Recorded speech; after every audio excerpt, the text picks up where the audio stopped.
Welcome, welcome, welcome to another episode of Bloodhouse, the show where we talk about art house horror movies. I'm your host, Joshua Conkle. And I'm your co-host, Drusilla Adeline, and we are here today, Josh, with a friend of the show. Who is that, Josh? Filmmaker Chelsea Stardust. Hello! Hey! Ayo! Hello! I'm so excited to be here. Yay! What's going on with you? How's your weekend? How's your Mother's Day? This is Mother's Day for listeners when we recorded this. Yes, it is delightful. Talk to my mom, talk to my partner's mom. Was watching a little bit of Bunny Lake is Missing this morning. That's a bop. One that my mom loves. I love that movie. It just happened to be on TCM, which I watch. It's like always on in our house. And so off to, I'm the mother of some cinema. So celebrating and great cinema. You're also the mother of a great Mother's Day film. I am. That's true. It's true. So far, great. A weekend has been great. I have seen like a critical mass, and it's gotten bigger every year. But this year it seems really big, of posts on social media about like, hey, it's okay if you're estranged from your mother or if you don't have a relationship with your mother and those kinds of things, which I appreciate and understand. But also it feels like there's more of those this year than the people who like their mom, which feels strange to me. We just went through a pandemic. We've learned a lot about our family members. Yeah. Yes. Well, I always I'm always I do not have any children, nor do I know if I want any children, because I just generally do not like children. But I like my friends' kids, of course, for the most part. But a lot of times people are celebrating, when they get pregnant, when they have kids, there's baby showers, things like that. But I always think it's important to also recognize for women who choose not to have children, or people who choose not to have children, to recognize their artistic accomplishments too.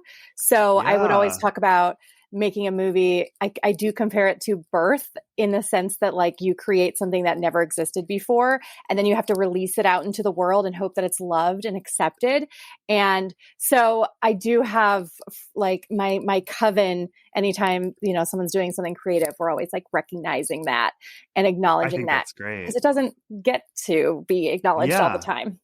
So I'm for it. Okay, off my soapbox. The end. Happy Mother's Day to all. Other than Bunny Lake, anything good lately you've been watching, or any new discoveries? Y'all, I think on this podcast, I heard Eyes of Fire discussed. Oh, yes. Mm-hmm. So I just got All the Haunts Be Ours. Yeah, I just got that box set, and that's the first one I watched because I heard y'all talking about it. And so what did you think of it? I loved it so much. So good. It's so good. We talk about that box set, I feel like, every week. It's essential. If you listen to this podcast and you haven't bought it yet, we're not being paid by Severin, but I do work with Severin and I love Severin. So I'm just saying, buy it. You know what one I really liked in that box set is Alison's Birthday, the Australian one. That's a fun one. I made a note because you had mentioned it, to watch that. But I've been going through, I just watched the original Stepford Wives for the first time. Ooh, I just read the book. It. So Ira 11. And I love Rosemary's Baby. I love Son of Rosemary. So I watched it, and actually I found the ending to the movie more satisfying than in the book. The book is like it's a tough ending. But what else? I've seen some new stuff. Petite Maman I just saw. We're all going to the World's Fair. I'm curious about that one. I've seen a lot of people chatter about that. Great. Yeah, you've seen that, Drew? Mm-hmm. Okay. And just been taking in a lot of stuff on TCM, and I just watched not a totally different kind of movie, but I just watched California with a K. With David Duchovny. Yes. Duchovny. Yes. Yeah. That was a delight. Yeah. Oh my God. That's right in the middle of that like 90s like Lovers on the Run era of movies. I fucking love that era so much. True Romance, Natural Born Killers, Wild at Heart, My Own Private Idaho, Thelma Louise. It's like this whole little subset, and they all kick ass. Yeah. But I've been watching. I keep a list because I don't have Letterboxd. I'm too tempted to look at my own movies if I have Letterboxd. Oh, sure. And we're recording on May 8th, and I have watched 116 movies so far this year. You beat me. Well done. You've beat Drusilla. That's a real accomplishment. It's fucked up. What about you, Drusilla? Anything good this week? It's been a big week. My mother was in town for Mother's Day. I literally just drove her to Burbank and then watched the movie that we're talking about this week after, which we'll get into that in a minute. Yeah. But she came into town. She wanted to get her nose pierced and to take a surfing lesson. She did one of those two things. Yeah. Which did you do? She got her nose pierced. We went to El Coyote and we're like, hey, there's a tattoo parlor down the street. They close in like an hour. Let's go. That's amazing. So she got her nose pierced and I got my first tattoo. Oh my gosh, your first. I know, it took me way too long. It's because I'm picky. I don't know. Yeah. You have to be. It's on your body forever. Yeah, exactly. And I had this big elaborate like Dracula D planned that I'm gonna have to get next time, but it would have taken way too long and they were closing. So I ended up getting the Holy Grail from The Fisher King. Oh, cool. Which is like a really personal favorite movie of mine. Yeah. We had a great time. And it was lovely. Well, you're a graphic designer, so I bet you are really picky about that. I'm very picky. Picky. I was around your age when I got my first tattoo, but now I'm covered, and people ask me, like, what does that tattoo mean? And I'm like, nothing. It's just my whole body. It's a coloring book, and I thought it would be cool in that moment, and now I'm just, like, covered in tattoos, and I could not care less about anything. I have friends who have, like, whole, like, arms and sleeves that are just blacked out, and I'm like, what's the story there? And they're like, it's blacked out for a reason, don't ask. And I was like, yeah okay, that makes sense. Yeah. It's like, that's a lot of money to do that and then go over it again. No, Totally. If I'm putting dollars down, that's going to be for a reason. Yeah. Yeah. But I've oddly watched little this week, since we were so active bopping around LA. Mm-hmm. But I rewatched Arsenic and Old Lace, which is one of my favorite movies ever. I love that movie. It was at the new Beverly this week, and I couldn't not go. I'm obsessed with that movie. That's one of those movies that, like, I jokingly and not jokingly feel is autobiographical for me. In that there's like a handful of movies, and they all feel really disparate because it's like that, The Life Aquatic, and like three others that someone asked me what is a movie that represents my life. I'll tell them those movies, and they'll be like, no, that's not what your life is like. But it is, because the concept of like Cary Grant's character, who's like from this cozy little home in such a cozy, cute little town, and like has such a great relationship with his aunts, but then has this fucking evil, like, serial killer brother who tortured him as a child, who breaks in, like, home invades the house. Yeah. And like torments them through the whole movie. No, that's my brother. That's my childhood. And that is my like daily, this is not a joke. And this is my daily fear, like written into a slapstick screwball comedy from the 40s. And I'm like, this movie's painful for me to watch, but also so much fun to watch. That it's perfect. Yeah. The cast is so good too.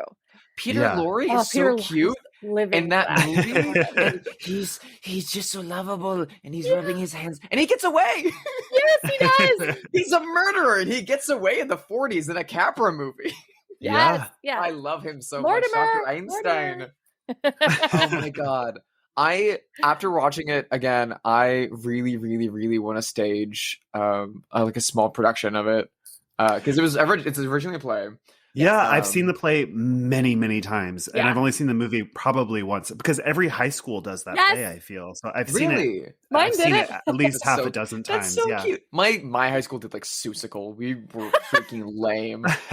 Well, maybe it's fallen out of fashion, but I feel like in the 80s and 90s, it was like constant in community theaters and high schools. I would love to do a version of it. I would love to direct a stage production of it. Yeah. If there's anyone in Glendale who owns the theater, I have the perfect cast in mind. It's a great play. Yeah, it's the best. Other than that, I finally saw Reds because I had 4 hours to kill and a hankering for some socialism, which was great. Jack Nicholson was very attractive in it. Mm-hmm. I finally saw Cutter's Way. And again, Jeff Bridges, very attractive in it. Yeah. Jeff Bridges has never been sexier. And John Hurt is doing his best Tom Waits impression the whole movie. Oh, I've never seen that. I should see that. John Hurt plays a Vietnam victim who has limited mobility of one of his legs, is missing an arm, and is missing an eye, so wears an eye patch the whole movie. And he is drunk as a skunk the whole movie. And Jeff Bridges witnesses a body being dumped. And he convinces Jeff Bridges that it's a part of a bigger conspiracy. And so it's kind of got this like 80s film noir vibe, but also kind of has this like drunken buddy movie, like nihilism to it. And it's so good. That sounds good. So freaking good. Yeah. It was amazing.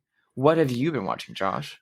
Like you, I didn't really feel on fire about anything, although I did watch some things. The best thing that I watched probably was I rewatched American Psycho, which I hadn't seen in probably 20 years. And I love it even more than I did then, which I loved it when it came out. But now it's like I really appreciate the darkness of it and the satire. I mean, it works on every single level. That's it. I mean, we should do it on the show. There's like the cast is incredible.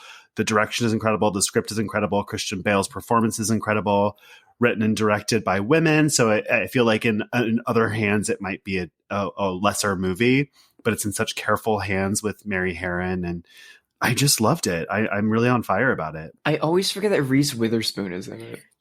She's so funny in it. Era of Reese Witherspoon. Yeah, and she throws a Christmas party at some point in the movie, and she's walking around with a little Vietnamese pot-bellied pig, which was such a trend in the late 80s for celebrities to have like little tiny pet pigs. Because I remember it used to be in like gossip magazines at the grocery store. And people would regular people would make fun of it. Like, oh, these crazy Holly weirdos and their Vietnamese pot-bellied pigs. So it was such a good touch. And they don't comment on it. She's just walking around it and it's got a little Christmas bow around its neck. Yeah. It's just, what a great movie. I highly recommend watching that if you're familiar enough with it, with the commentary that Mary Harron does. It's really fascinating. I watched it before I made my first movie. And just there's so much, it's sort of a little masterclass in filmmaking. And she also talks a lot about Patrick Bateman's Christian Bale's performance. Highly recommend if you're familiar enough to be able to watch it with that, to learn so much about the movie. Where's she at, Mary Harron? She really knocked it out of the park with this. Yeah, I also just watched somewhat recently I Shot Andy Warhol too. I love that. Is that her too? So That's one of my favorite movies from the 90s. I didn't realize that was her. That movie's like lost. That movie's really hard to find now. Yeah, there's been so much, especially recently, I've been noticing there's a lot of stuff that's hard to find. Like I just saw Velvet Goldmine for the first time because it played at Los Feliz 3. I hadn't seen it. And it's impossible to find that for like, it's not streaming or to find a decent priced copy. There's so much out there or it's music rights probably for that movie. But a lot of stuff's hard to find. That happens on our show all the time. And it happened with this one, which we'll talk about in 30 seconds. But just to say, like, we constantly are like about to record and they're like, oh, wait, no one can see this movie because it's not streaming anymore. We had like whole movies planned where I was like, let's watch this. We need this. And then Josh was like, Drew, I can't even watch that. No, we're not doing it. And I'm like, but I imported a foreign region Blu-ray disc all the way from Scandinavia just to watch this movie. And it's like, no, it's not streaming. It's not like easily tradition available. Now on Bloodhouse. It makes the show feel extra snobby, which is great. But speaking of, I had to go to Videotheque in Pasadena and rent this. It is on the Criterion, but it's not streaming anywhere currently, which is okay. But today we are talking about, from 1996, directed by David Cronenberg, based on the novel by J.G. Ballard, Crash. In a society driven to extremes, two people met by accident.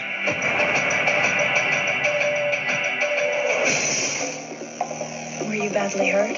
I think we saw each other at the hospital. You haven't told me where we're going. I haven't? James Ballard has been seduced into a secret world. The car crash is a liberation of sexual energy. Where the only way to connect is to crash. It's the future, Ballard. It's something we are all intimately Yes. So Chelsea, this is your pick. Why Crash? Yes. So, when we were talking about when Drusilla and I were talking about being on the podcast, and she asked me what I was interested in doing, I started compiling a list, and it got kind of a little out of control. And thank goodness you had a list that I could look at too, because I was like, would that qualify?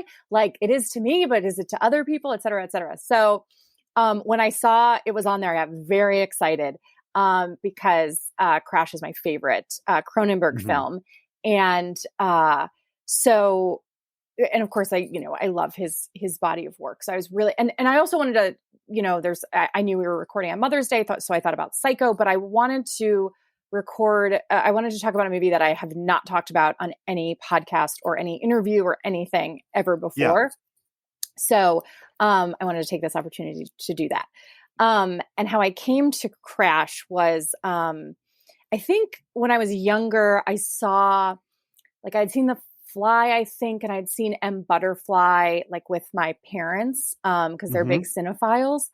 But my first boyfriend in college, the first guy I was interested in, loved Cronenberg and loved David Lynch as well. So we'd always talk about the Davids. We'd have long conversations about the Davids.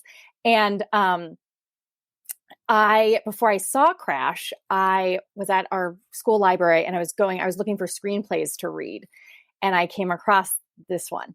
And so I read the script and I was like, oh my gosh, this is I was giving my heart a flutter, because it was reading a dirty novel, which I was really into. Yeah. Because it is. Yes, it novel.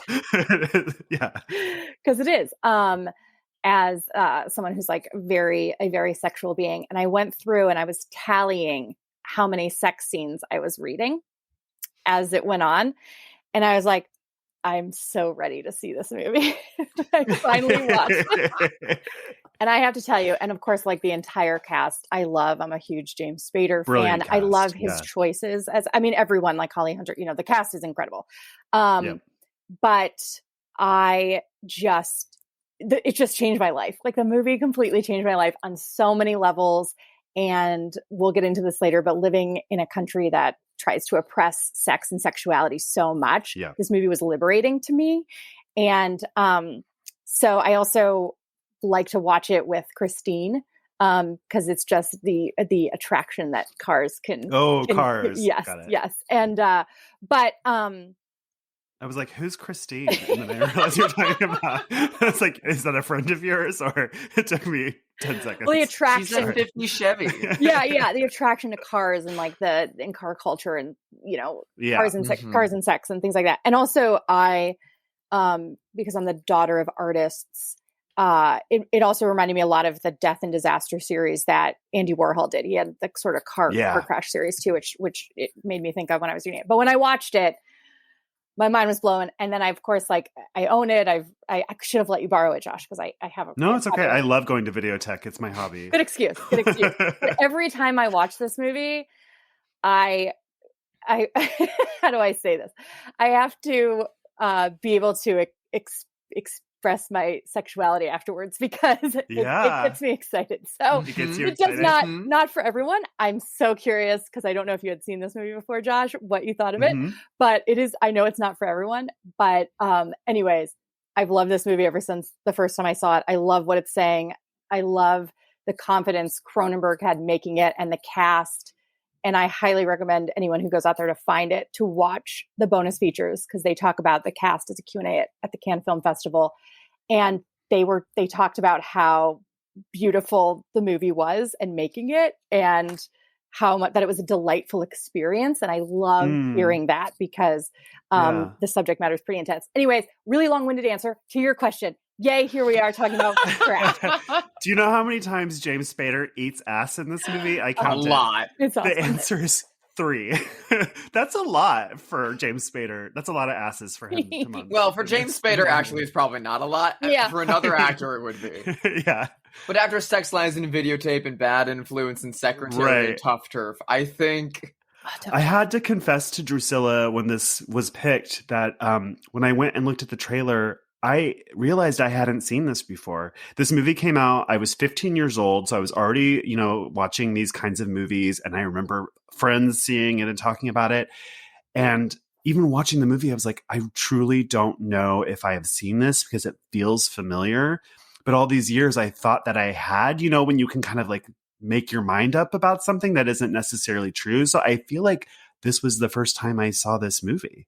But I sure as hell loved it. I mean, obviously, I love a movie where James Spader eats ass 3 times. You know what I mean? And I love how it's very cold and almost feels like alien, and it's like really sexual and really explicit, but it also feels removed emotionally in this sort of distant, cold way that I loved. And yeah, I thought it was dope. Drusilla, where are you with this movie? You've seen this many times, I think, right? Many times. I realized while watching it this time, again, immediately after dropping my mother off at Burbank. I'm disappointed you didn't watch this with Mom, by the way. For the record, I think you should have. Considering that I have a similar relationship of watching this movie that Chelsea does, apparently, I'm glad I didn't. Though my mother is also the person who showed me Boogie Nights and Coppola's Dracula. So, right. I don't know, maybe it's on par. Yeah.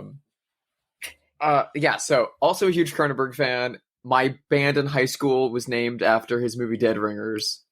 I had a different band after that was partially influenced by Videodrome. I had seen most everything he'd made by that point. And then but Crash was impossible to find. My local library didn't have it. It was not streaming. The release was out of print. It's difficult to get a hold of. And so I was in college, and when friends started illegally downloading things for the first time, I was like, ooh, can someone get me Crash? I really, really, really need to see Crash. And I remember watching it alone in my dorm bedroom on my laptop really early in the morning.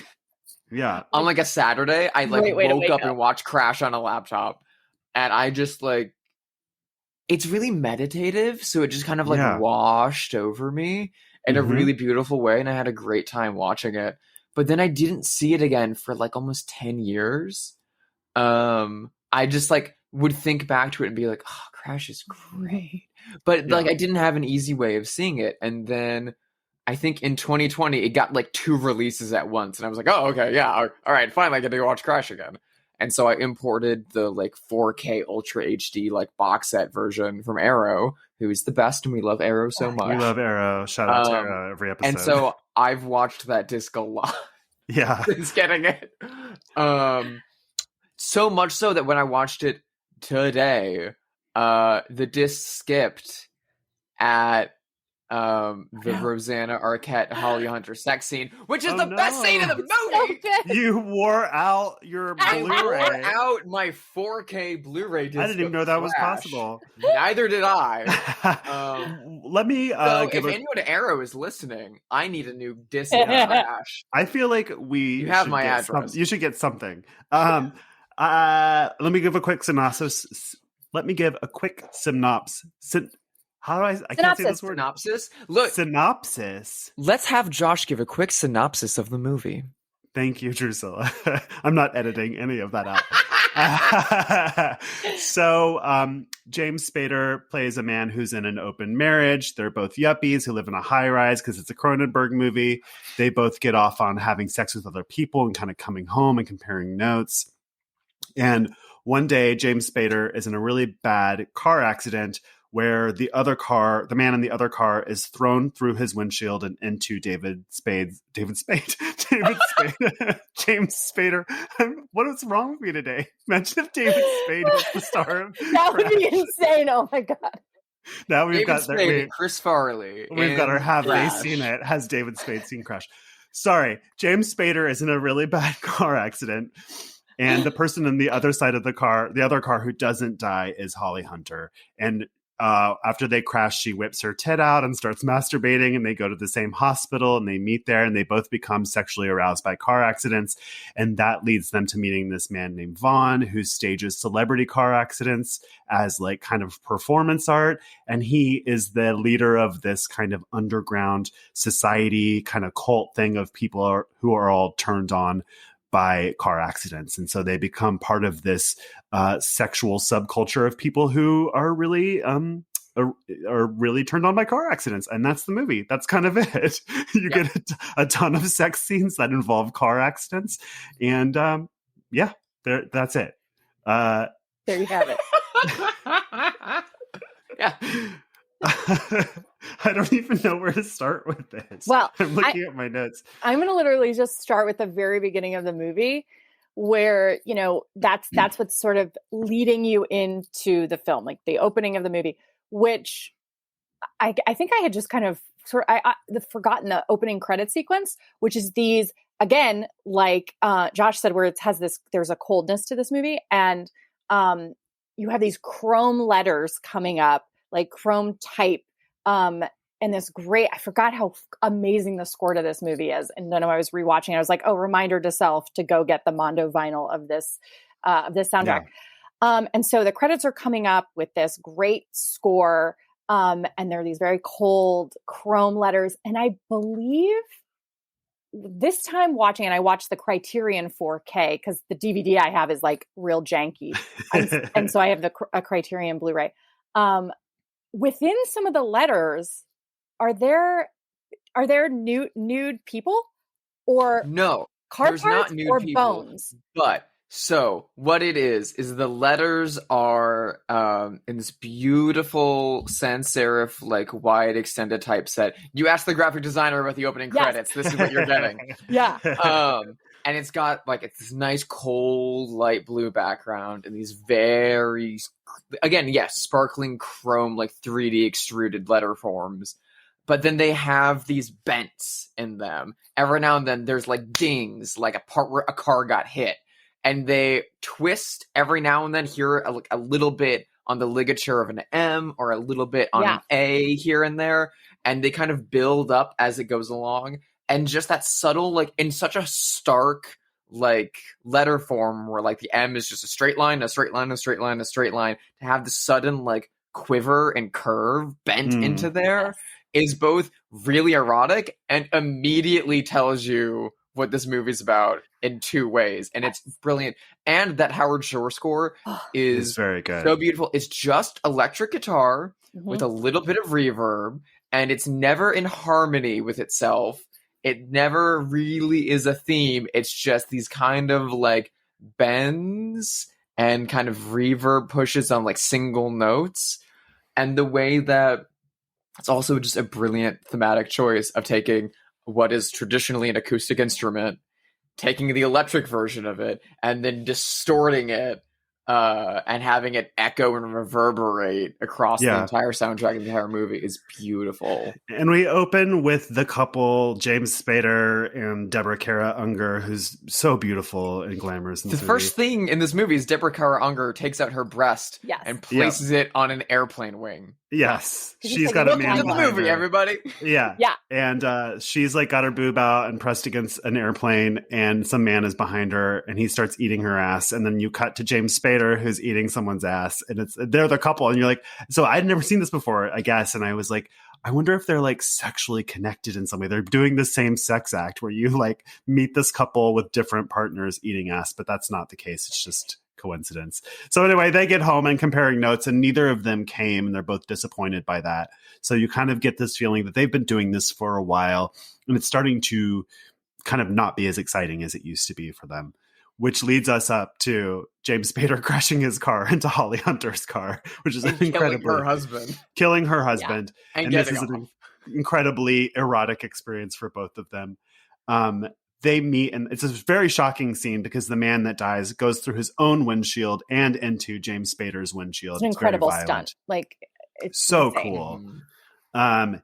And Holly Hunter and James Spader meet in the hospital. She doesn't seem super upset that her husband has been killed in a car accident. I mean, a little bit. She pushes back a little bit, but feels like right away she wants James Spader's D. Don't you? Do you agree? Oh, immediately. Yeah. I have in my show notes, he killed her husband. Let's fuck. And that's kind of the vibe of. Yeah, she's sitting she's sitting in her crash car where her husband's just flown out of the windshield, and she immediately she pants, like she catches her breath, and then she whips out her boob and starts masturbating. I think I wrote down, I was actually like looking at the time code of this movie this time I was watching, and I wrote 3 sex acts in less than 10 minutes. That's the way it should be. That's a Cronenberg movie. That's a Cronenberg movie. And and the other thing is, like, as much as there is, this movie has it's NC-17. It has so much sex in it.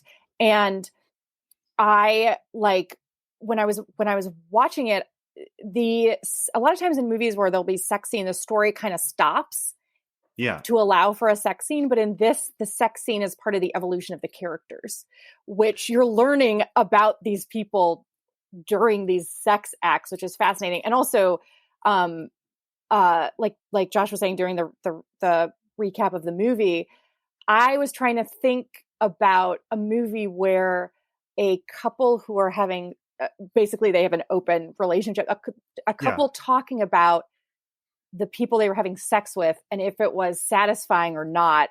And I was like, oh, I guess because when I saw it, I was probably a freshman in college. And I was like, oh, that's something I didn't know a relationship or sexuality could be like that. And so there's a lot of stuff in this movie that I felt like it was a learning experience for me. And the fluidness of everyone's sexuality in this movie, I was like really into as well. And I was like, I'm a fluid person, but at the time there weren't really terms for that. Words for those things. In 2003 and 2004. So, but that's something where it kind of reshaped how I thought about sex and relationships, and that there weren't really limitations within those things, but society, especially in America, wants you to act a certain way, be with certain people, et cetera, et cetera. Yeah. So this was a big eye-opening experience. For sure. I can understand that. The movie is very non-judgmental about their relationship. And in fact, to me, it seemed like they have a happy marriage. It feels like they feel, they're exploring it because it's fun for them and exciting. And it feels like something that's just part of the thread of their relationship that isn't presented like a lesser movie would present it as like an inciting incident for something bad to happen or a clue that their marriage is falling apart. And that's not the case here at all. They seem very happily married and they have great sex together as well. They have some really hot sex scenes. Yeah. Oh my God. The one where she is asking him in the most clinical terms possible how much of Elias Koteas' body he's seen and he imagines his penis looks like. She's literally, maybe I'll drop it in some audio, but she's literally like, describe his anus to me. Would you like to stick your penis in his anus? Do you think his penis is scarred? And what's so great about that scene is like she's getting off on saying it. James Spader doesn't even really respond. Like, he doesn't say a word. Yeah, and they have sex later on in the movie, but he doesn't even really respond to it. But she's getting off on saying it, which I loved seeing so much. I was like, oh my God, she doesn't even need him to respond. She's saying it because she's thinking about it, and that's getting her off. And I was like, I loved that. Mm-hmm. I wish I had seen this when it came out because like I said, I was 15 in 1996 and I never saw queer stuff in movies before. And so James Spader has a lot of queer sex stuff with the character Vaughn. And I just truly had never seen anything like that before at that time. I can't underline enough for people who might be younger than me listening how shocking that would have been and how brave and cool and really out there that would have been for 1996. And I wonder how much, this movie is very shocking even without that, but I wonder how much of that played into the reception for this movie, which was pretty mixed. There was a pretty severe backlash against this movie. I mean, even like Cannes was crazy. Cannes was crazy. It won the jury prize at Cannes, but even the president of the jury, famed horny film director himself, Francis Ford Coppola, hated it and distanced himself from that decision. Yeah, and this was a prize too. It's not the dork Francis Dork Coppola. Yeah, you fucking nerd. Couldn't handle it. So this movie won a jury prize, but it's not the main special jury prize. So basically, that means that the jury was like, we can't give this any of the normal awards, so we're creating a special award this year to give to this movie, and it's never been given again. Yeah, it was made just that's so cool. I I saw Roger Ebert gave it a pretty favorable review, but was like, I don't know that I like this movie, but I appreciate what it's doing. He said it felt as if aliens had written it by computer. It's like, it feels like it was downloaded from a computer because it's so unemotional and detached. I thought that was really funny. Oh my gosh. Yeah, I mean, I wonder how much homophobia played into that is where I was starting. I think a lot of it did, especially because in films of this era that you would get looks into queer sexuality, especially male queer sexuality, that like were critical darlings, like My Own Private Idaho, and like Mala Noche and stuff like that. There wasn't as much overt discussion of that physical act of sexuality, let alone such like visual depictions of it. Yeah. No one was discussing anuses and penises in such literal context. And the like celebrated queer cinema that was being very sexual explicit was lesbian cinema, because that is much more acceptable by straight heterosexual male audiences. Yeah. And this movie has that, but it's not until the very fucking end. Yeah. You have to see a lot of ass eating and a lot of discussion of scar genitalia before you get to that point. So you earn that.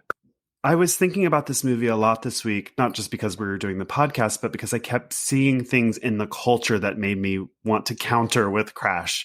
So, there's this movie called, what's it called? Heartbreaker or something on Netflix, the gay teen movie. Heartstoppers or something? Something like that. But people were praising it because it's a queer love story without any sex. And I was like, why is that something? Ew, Why is that good?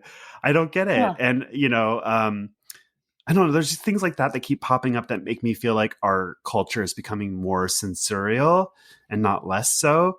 And I feel like Crash is a really great anecdote to people who like say they hate sex scenes because it doesn't move the story forward. This movie couldn't exist without sex scenes. It's like, Absolutely. It is the movie. Mm-hmm. So I guess I'm hungry for more movies that are this explicit and brave. And yeah, well, to piggyback on that, the actors were also so dedicated. Like every actor in this movie is here for it. They are giving 100%. You can tell the incredible trust they have in David Cronenberg. And when you hear him talk about this movie, when I was rewatching, the Q&A at Cannes, which I'll talk about a little bit more, but I was like, God, I want to be as just completely confident in what he was saying his vision was for the movie, and this is it. And if you don't connect, that's on you. And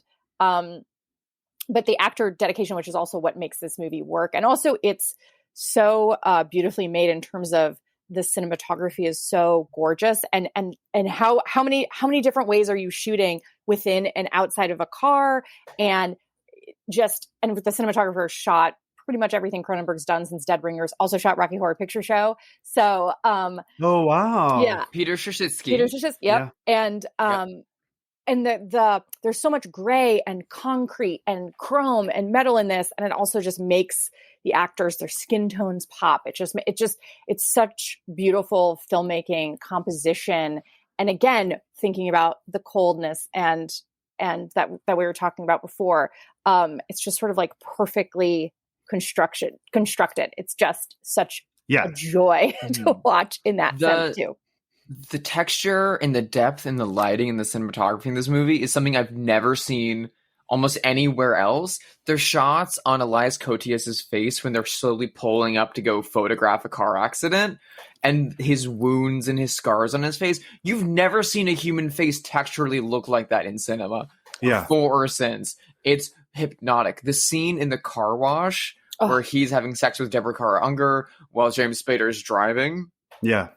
The way that's shot from every fucking angle of the car while also taking place in, what's a very like establishedly timed car wash sequence it's a miracle that they shot it that cleanly and beautifully, but also it's a miracle of editing that you're able to sequence a scene like that so spectacularly and so perfectly. And the rhythm of this movie and of the editing is so hypnotic and it's so beautiful. There's a scene where James Spader and Elias Koteas pick up a sex worker, and Elias Koteas and her kind of like go to town in the backseat of his 1961 Lincoln Continental, aka the car Kennedy was killed in. And the way that scene is shot and edited is they basically do the same shot 3 times and cut back to it continually as the sex act and the scene progresses. So it starts at like the hood of the car, it moves up to James Spader, he looks in the mirror and looks behind them, and then the camera moves down to to Elias Koteas, and like, you know, a hand under a thigh initially, and then you go back to the hood of the car, and it moves up to Spader, and it moves back up to them, and then they're really going at it, and then it cuts back to the hood of the car, and it moves up, and this rhythm this flow, it's in the cinematography, it's in the way the camera moves, it's in Howard Shore's score, and it's in the editing. Sex is everywhere. The entire time. It's in the performance as well. I mean, the performances are also like sort of emotionally distant and cold, I think, by design. Elias Koteas, I mean, everyone in this movie is conventionally attractive, but I don't know that he would be to me in a different context.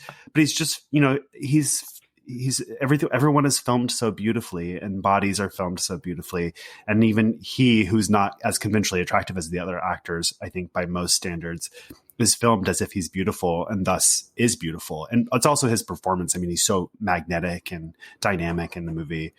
He is quite beautiful in that movie. However, in the car wash scene, he's lit almost entirely differently, because throughout the first half of the movie, Deborah Kara Unger keeps referring to him as like, are you sure he's not a little messed up? He's really, really pale, and he's really, really grotesque looking, and he's really shifty. He's got to be up to something. She keeps saying things like this about him, and then the scene where she's having sex with him for the first time in the back of the car during the car wash, he's overlit so that he's blown out and he looks more washed out, and his scars are more apparent, and he looks like a monster. He looks like a Hammer version of the Frankenstein monster, like that Christopher Lee played, and it looks like that's the most horror movie scene in the movie, and it's the most violent sex scene in the movie too. It's really fucked up the way the lighting can shift just so subtly around his prosthetics and around his performance to make him look literally like a monster, while it's the same character that you were very attracted to 5 minutes previously. And he looks like a car that's been in an accident. He literally shows the scars of all of the things he's experienced. And and that scene also, I love James Spader as voyeur in it. Like, we are the voyeurs, but James Spader is sort of us in that, because he's always watching, more so than participating most of the time. Yeah. Since we're talking about Elias Koteas, we meet his character Vaughn when James Spader and Holly Hunter go to this sort of it's almost treated like a rave or something. It's like an illegal... That's not when we meet him for the first time. Oh, that's right. We meet him at the hospital. You're right. Pretending to be a medical photographer. So that he could take photos of James Spader's mangled body. But they go to his like underground, sort of like treated like an illegal rave kind of event, where he's recreating the James Dean fatal car crash with some other drivers, and they don't have any safety cages or anything like that. One of the people performing the stunt is grievously injured with a concussion. I really loved the touch of Vaughn wanting to recreate like celebrity fatal car crashes. I thought it was so funny. It made me think of Taffy from Female Trouble, actually, like how she plays car accident. It's such a cool thing. Like, we have the Jane Mansfield crash as well. One of the things that's missing from the adaptation of the J.G. Ballard book into the Cronenberg film is that, along with taking out a lot of the very like vitriolic, angry prose out of the book, there is this kind of subplot based around Vaughn's character, which leads into that, and that also leads into the end of the book and the end of his character, which is his big ambition in life is to cause a celebrity car crash, and he wants to get into a car crash that kills Elizabeth Taylor. Oh my God. That is his goal in life. And that's how his character dies in the book, is that he intentionally gets into a car crash with Elizabeth Taylor and kills both of them. I sort of wish that was in the movie. I like that idea a lot. His photography is really amazing. They show his work a lot. He's a really incredible artist. The scene where they come across the car I was just about to say. And he steps out and he's like trying to reach for the spinning tire that's like turned up and then hops out of the car. The sexiest way a man has ever hopped out of a car, by the way. Yeah. To then go take pictures. And it's really hypnotic and fascinating because it feels like they're almost ghosts visiting this because the accident victims are so dazed. They don't know what's going on. But then the police officers and the first responders are there and they also kind of don't notice them. Or see them. It's like a giant sits down next to a woman with like glass coming out of her face, and they just sit together. And Elias Koteas walks through the scene with his camera, just with his flash on, taking photos of things, and he just moves through the space ethereally. And it's treated as like an art installation, or it's like painterly because it's like a massive pile up. I don't know. It reminds me of like Eyes of Laura Mars and those like car accident photo shoots she does in the middle of New York and how just like it's staged and acceptable. But this is like people are dead. There's a dude in a limo who is gone, and it's really beautiful. It's my favorite scene. I think. I just think it's so stunning. Yeah, and then it's revealed that it's his friend. Graves. It's Steve Graves, stunt driver. Yeah, who was creating Jane Mansfield. They're like, you, and I love how he's how Elias's character Vaughn is like placing Catherine, Deborah Carl Unger's character, like putting her up against the car and like sort of bringing her into the scene and then taking pictures of like staging things too. It's just beautifully, that whole sequence is so beautifully shot.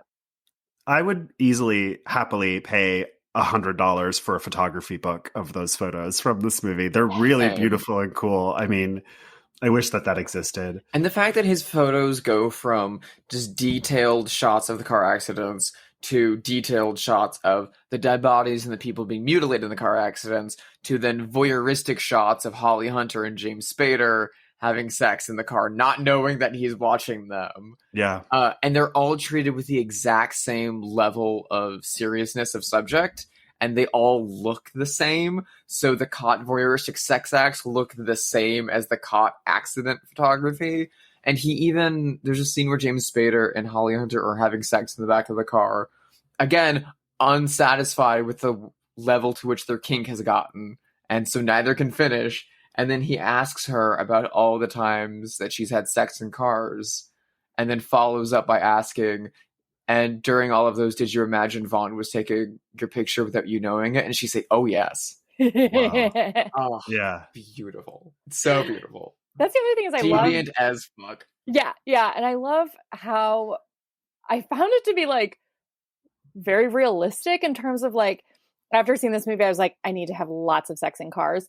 And it is like, it's fun. It's difficult. It's kind of difficult. They make it look like very easy in the movies a lot of times, but this one, it's not easy. Trying to get in, trying to climb over someone like in the driver's seat. I'm like, no, you go to the back seat. But even that is, luckily they have like, the cars are bigger. Like Vaughn's car is fucking huge. It's right, I was about to say, like that. Cars used to be so big. Like I drive a Fiat 500. Like there's no way I'm having sex in that.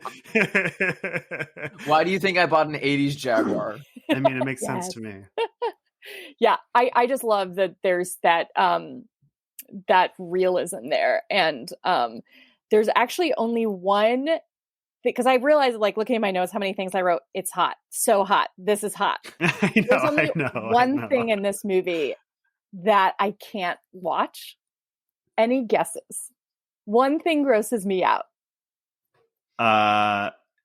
Drusilla, do you have a guess? I'm gonna guess something with Rosanna Arquette. Yeah, same. Oh, I love that scene. That's not. I love that scene. That's one of my favorite scenes. It's actually when Vaughn licks James Spader's tattoo. Oh, I love the one thing. I'm like, probably because I also have lots of tattoos, and I know I do so much care to them after I get them done. Yeah. And he like freshly like rips off the thing and starts licking it. I'm like, huh. Yeah. So for context, listeners, if you haven't seen this movie, this is not just a normal tattoo. This is a fresh tattoo that's just a medical tattoo. It's a medical tattoo, but it's like brand new, and so it's really a wound that he's licking. Yeah. It's not just like a tattoo that says mom or whatever. But everything else I'm like so here for. And actually it's if I'm correct, the tattoo is finishing of Vaughn's tattoo. Like Vaughn's tattoo and James Spader's tattoo kind of blend together, but they're in different parts of the body. Their two tattoos are different things. So Vaughn gets a full chest tattoo of the bruise that would be caused by a steering wheel. So he says this is a prophetic tattoo that he's had sketched. And the idea is that when he dies in a car accident, the steering wheel will press onto his chest and leave a horrible bruise that way. And he wants to have it there beforehand. And then he hands his sketches of similar tattoo ideas to James Spader and says, "You're next. Which one do you want?" And he picks the Cadillac logo. So the Lincoln logo. Okay, because they kind of look like from the Lincoln Continental. That's what that. Okay, yeah. From the hood ornament. Yeah. And has it on kind of like the side of his hip, sort of. And so it's not a full impression of it. It's only a partial impression. Again, looking like a bruise. And it's like the way that even the line work of that two drops off is so gnarly and so beautiful to me. But that grossed me out. But also the way that scene is set up, where James Spader's character is a commercial TV producer. And so every now and then he's like looking over storyboards and stuff like that, which look eerily similar to Vaughn's photography. Yeah. And it's so beautiful to me. But he gets a call on set and it's like, yeah, some guy named Vaughn says it's an emergency. And the emergency is let's get tattooed. Yeah.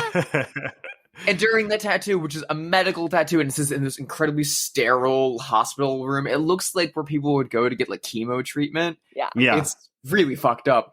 And this woman is doing his tattoo, and he keeps like moaning and complaining, "You're doing it too clean. It needs to be, this is a prophetic tattoo. It needs to be dirty and naughty." And I'm like, "You're awful. I love you." In some ways, the movie plays like an analogy for drug addiction or sex addiction, which I guess it is not even an analogy for as much as it is that thing. But it's like the desire for self-destruction, like you want to get closer and closer and closer to it. There's a great quote about how a car crash is like a fertile or creative act rather than a destructive act. Yeah. Any thoughts on this? Well, I mean, even the last line of the movie is he says, maybe, she's fine. I don't want to like, if you haven't seen the movie, you should stop the podcast and go watch it. Yes. But when Catherine gets in the car crash and James comes up to her, and because his name in the movie is also James Ballard, just like the author, just like the book. Yeah. He comes up, he's like, "Are you okay?" Because she's alive. She's like, "Yeah, I think I'm okay." And there's like a tear that goes down her cheek, and he's like, maybe the next one. And I'm like, yeah, maybe the next one. And you're like, fuck, oh my God. And then they start having sex, like as she's laying there in the rubble. And like, it's great. It's a great ending. It's incredible. Yeah. Yeah. I mean, by that point, everyone else is dead too. Like they're the last ones standing, basically.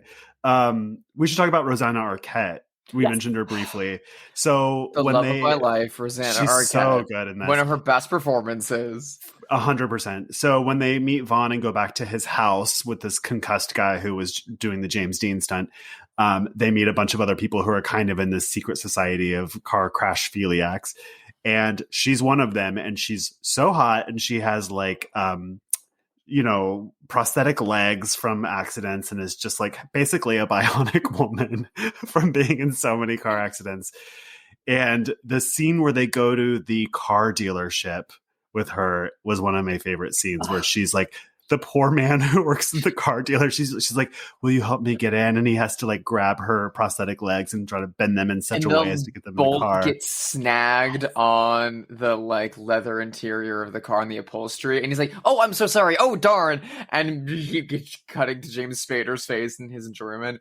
It just reminds me so much of all those people that are like, "Don't take your kink out into public." Yeah, like no, do. I think it's kind of arguably one of the hotter scenes in the movie, that they're torturing this poor guy at the car dealership. He has like the most yonic like scars that have ever been put on film, and like James Spader ripping open her fishnets to like tongue them is so love it. Wild and so beautiful. And like she has like a compartment in part of her prosthetic leg for joints. I love it. I mean, we all need that.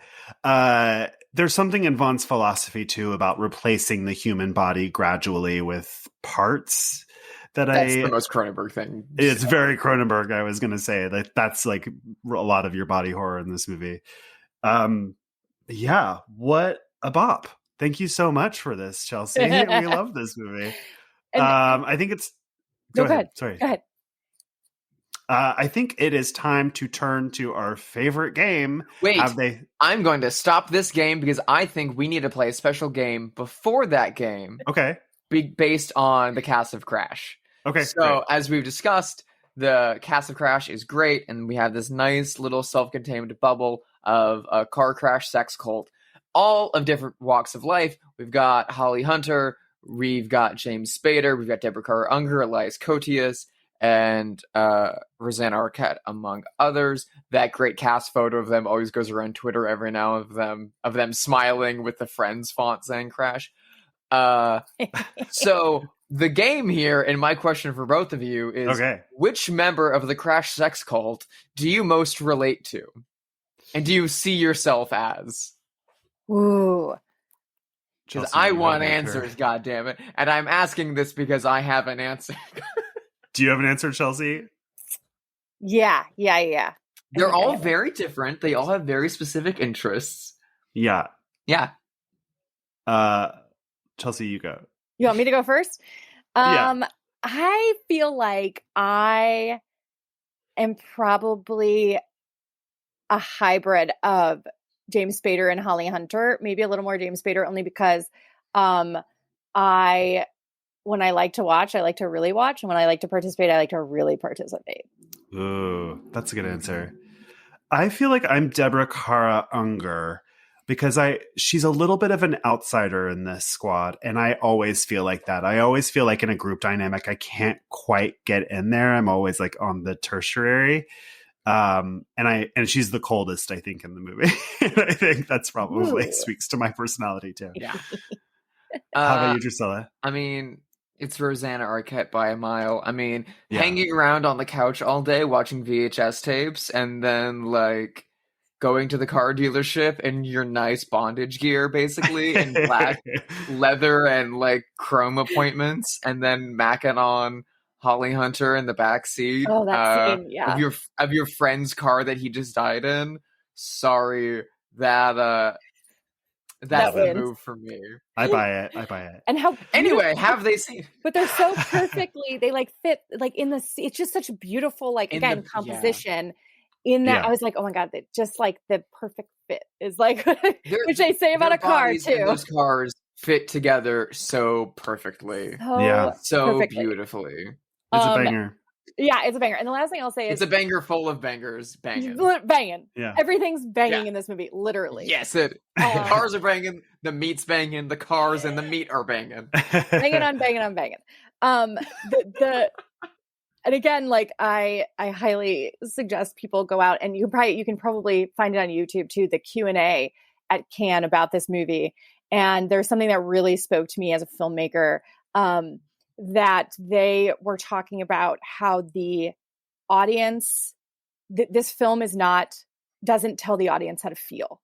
They're not thinking about the audience. They're not dictating to the audience how they're supposed to feel. Holly Hunter talks about this a little bit in the Q&A, and no one's saying like, because a lot of times in movies, they're giving you the emotional cues, and this movie doesn't do that. And Cronenberg also talks about that they didn't want to test the film. He's not into testing films, obviously.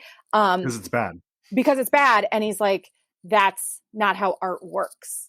No. You lead them to the discovery. You lead the audience to the discovery. You don't let them steer it, because that changes the whole thing. And the whole thing about like artists aren't going and saying like, hey, can you tell me like what? No, it's like, here's the art. Yeah. This is it. Now go talk about it. And that's something I'm so against that.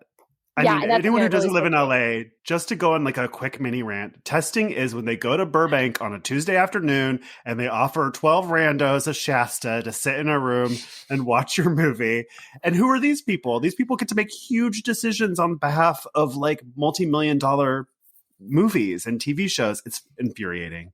I mean, you can look back at the testing cards from Videodrome that the audience has left because they're very readily available online, and they're just like, oh, there's like 7 lines to write a little paragraph of what you thought about the movie, and they're just like huge across all of them. Sucked.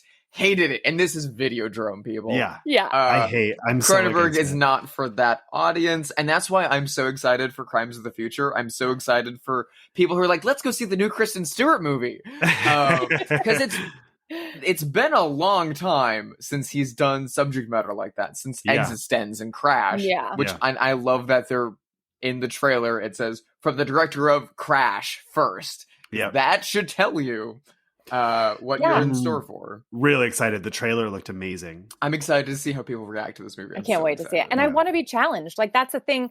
Not all audiences want that. Not all audiences want their cinematic experience to do that. And but I do think in terms of like Cronenberg he makes art. It's art. Yeah. And I'm here for it. I love it. Anyway, we love an art film. Anyway, have they seen it? The show where we speculate wildly whether notable figures have seen the feature. I can go first. This is from 1996. I was thinking of people who were like prudish about content in the 90s. So I want to know, has Tipper Gore seen Crash?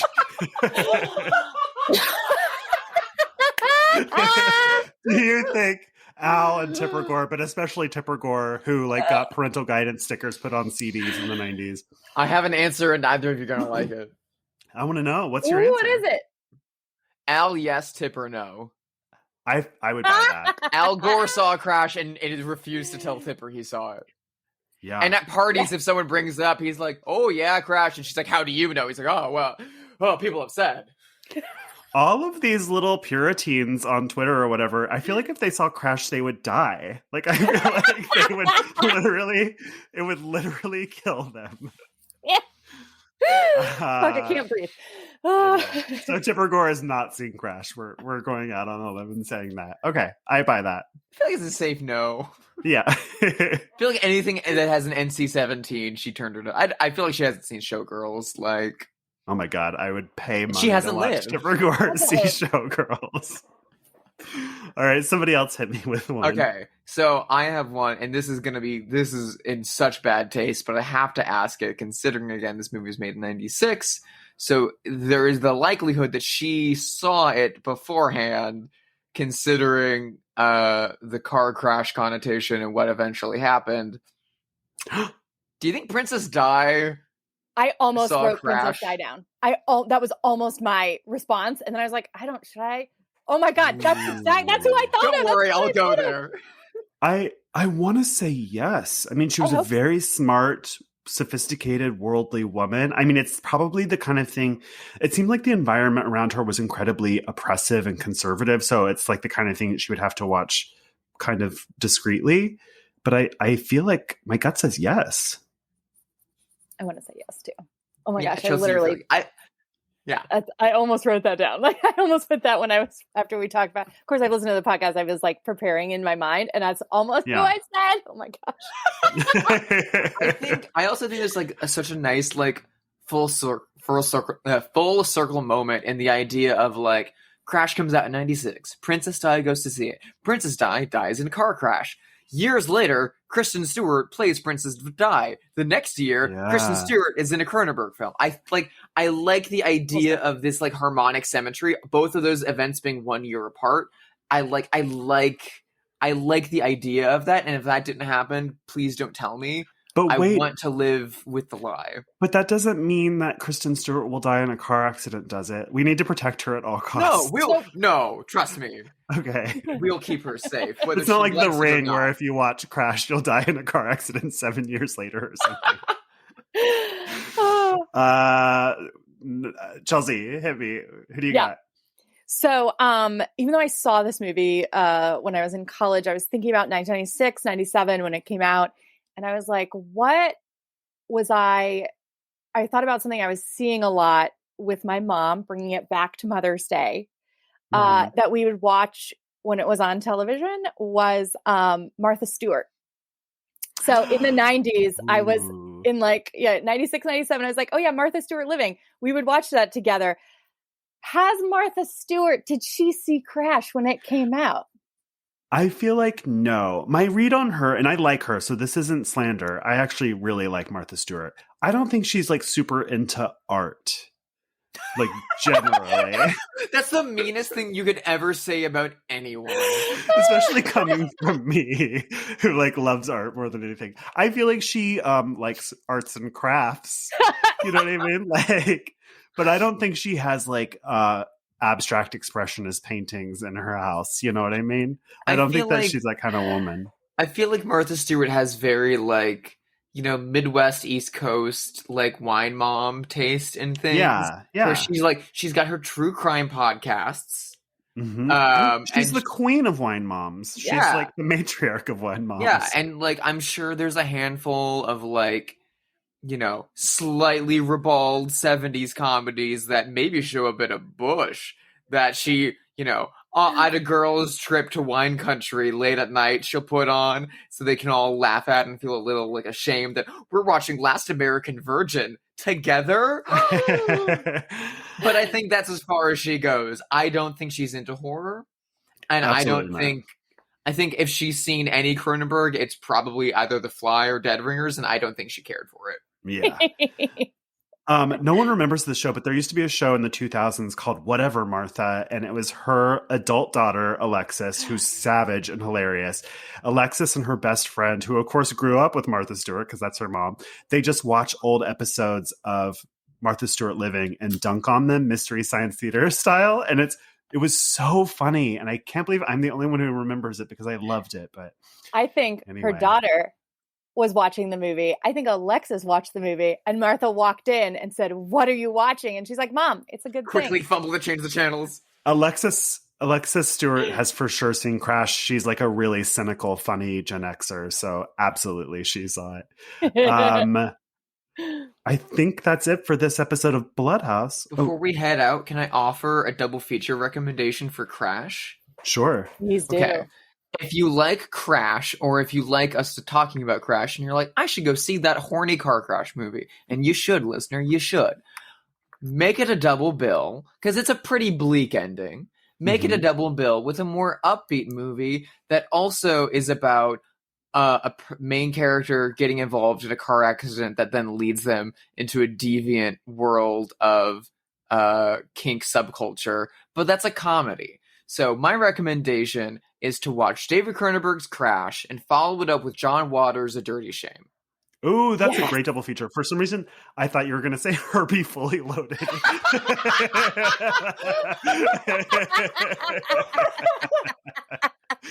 But A Dirty Shame is better. Triple feature. Or, hey, Disney, let me remake the Herbie franchise. I got a great new idea. So that's it for this episode of Bloodhouse. If you like this show, please rate it on Apple and all the things. And you can email us at BloodhousePod and follow us on all the socials. Chelsea, where can people find you?